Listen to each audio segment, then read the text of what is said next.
You know, crime continues to decline, and yet Fox News and other right-wing media continue to lie about it. We actually have new criminal crime data, which is very much telling a different story than what you might be hearing on TV.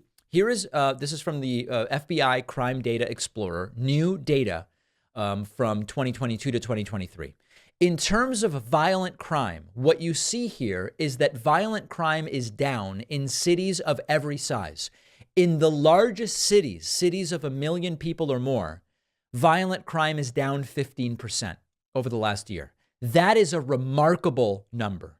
If you look at smaller cities, crime is down between 7% or 10%, 8%. Even in non-metropolitan counties, crime is down. If you look regionally, you see that crime is down in the Northeast by 11%. Violent crime is down in the Midwest by 11%. It's down in the South and the West by 7%, respectively. And this is not the story. This is not the story that you are getting just about anywhere. Okay, David, well, that's violent crime. What about property crime? Property crime is also down in cities of all sizes. It's especially down in non-metropolitan counties. But if you look at the largest cities, it is down. What's interesting is I guess it's flat. In the largest cities, largest cities, it's flat, property crime. And then in cities 500,000 to 1 million, it's down. 250,000 to 500,000, it's down. 100K to 250K, it's down. Property crime is down. Violent crime is down. Okay, well, David, what about specifically if we look at murder? Murder is down as well. Murder is down 25% in the largest cities and 9% in the next size cities and down 22% in the smaller cities and down 15% in cities that are even smaller. All types of crime are down everywhere.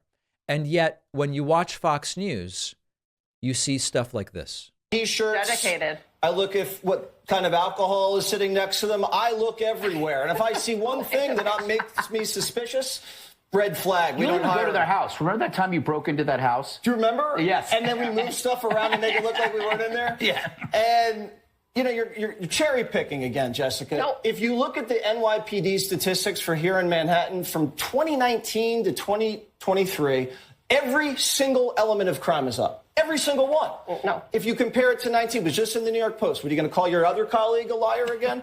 Now, you also have to trust your gut. When I go out now, I take my wedding band off. I put it in my pocket because I don't want to get jacked. And I'm very athletic. Think that they're going to I wonder if there's some other reason Jesse's taking his wedding band off when he goes out. Oh, your wife when you forget to put it back on. Stop it. Now, of all the things I said on the show, that's going to get me in trouble. But you leave your watch on? Oh, shut up, Dana. Wow. Can I just say, the job of a public defender is to defend their client. They shouldn't have that. All right, so listen, they just talk about crime is up and inflation's up.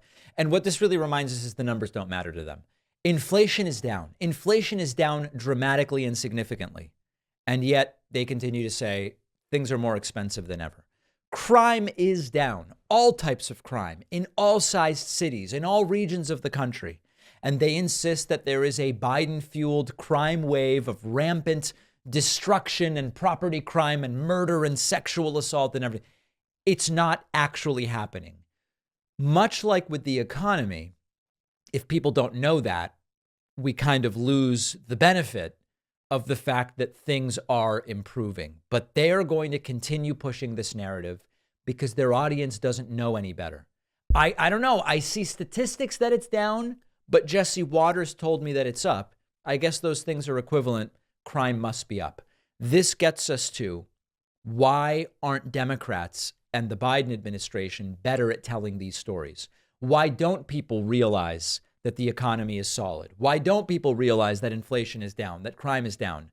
To some degree, it's the propagandizing and weaponization of disinformation media targeted at these right-wingers so they never hear about this stuff. But Democrats have to have some responsibility. They can't just be the victims here. I don't have the answer. It would be nice to figure out what can be done.